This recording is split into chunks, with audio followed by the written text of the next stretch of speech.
Padre Pio believed that prayer does not depend on feeling. He learned this slowly, not through theory, but through years spent listening to souls who believed their prayers were empty because their hearts felt cold. He himself wrote that prayer is first an act of the will, not an experience of emotion. And this conviction was not comforting to everyone who came to him. Many who sought him out expected reassurance that prayer should feel warm, alive, or consoling. When it did not, they assumed something had gone wrong. Padre Pio did not deny their struggle, but he did not confirm their fear either. One incident, recorded in later recollections by those close to him, illustrates this clearly. A man came to him, troubled and discouraged. He had been faithful to prayer for years, yet lately he felt nothing when he prayed. No peace, no tenderness, only dryness and distraction. He feared his prayers were no longer reaching God. Padre Pio listened without interruption. Then he replied quietly, telling the man that prayer offered without feeling is often more pleasing to God than prayer filled with consolation.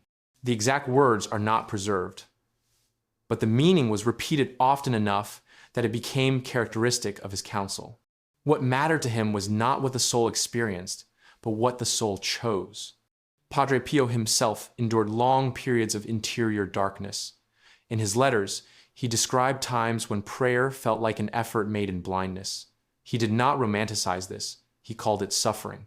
But he did not abandon prayer because of it.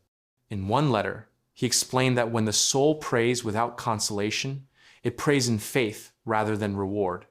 And faith, he believed, was never wasted. There's another account, more striking, though the details are fewer. A spiritual daughter once confessed to him that she had stopped praying regularly because she felt hypocritical speaking words she no longer felt. Padre Pio corrected her firmly, but without harshness. He told her that prayer is not measured by emotion, and that abandoning prayer because of dryness is a far greater danger than praying without feeling. Later, according to her recollection, he explained something that stayed with her. He said that when prayer is said without feeling, the soul is still standing before God. And standing before God, even in silence or weariness, has consequences the soul cannot see. He did not claim to describe those consequences in detail. He did not say he saw visions every time this happened, but those who lived near him testified that he spoke with certainty, not speculation. For Padre Pio, unseen prayer was not ineffective prayer. There were moments, however, when his certainty appeared to come from more than reflection. Several witnesses recounted that he sometimes spoke as if he had seen the effects of prayer beyond the one who prayed. They described him warning people not to underestimate prayers, said mechanically or without warmth. He himself was cautious in how he spoke of this. He avoided detail. He avoided imagery. But he repeated the same truth. Prayer works by fidelity, not by sensation. One friar recalled Padre Pio saying that prayer said in dryness still moves the hand of God, even if the soul feels nothing move within itself. This was not offered as a poetic phrase. It was given as a correction. Padre Pio saw many souls mistake feeling for sincerity. He believed this was a subtle error. Feelings rise and fall naturally. Sincerity endures only when the will remains. There was a deeper reason he insisted on this. In the confessional, he encountered souls who prayed only when they felt drawn to it. When feeling vanished, so did prayer. Over time, this pattern hollowed their spiritual life. Padre Pio considered this a quiet danger because it disguised itself as honesty. He once told a penitent that God is not offended by dry prayer, but by prayer abandoned out of self-judgment. This idea unsettled people. It still does. We tend to trust what we feel more than what we choose. Padre Pio trusted the opposite. He had seen, through long years of spiritual direction, that prayer offered without feeling often coincided with deeper purification. Not because dryness is virtuous in itself, but because it strips prayer of self-interest. When prayer consoles us, it is easy to return. When it does not, only love remains.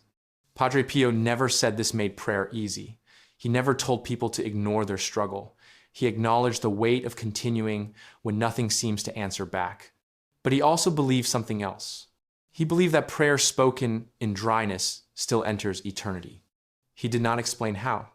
He did not attempt to describe what happens beyond the moment of prayer. He only insisted that the soul is heard, even when it feels unheard. This conviction shaped how he lived. Despite illness, pain, and long nights without interior light, he continued to pray the same prayers, at the same hours, with the same discipline.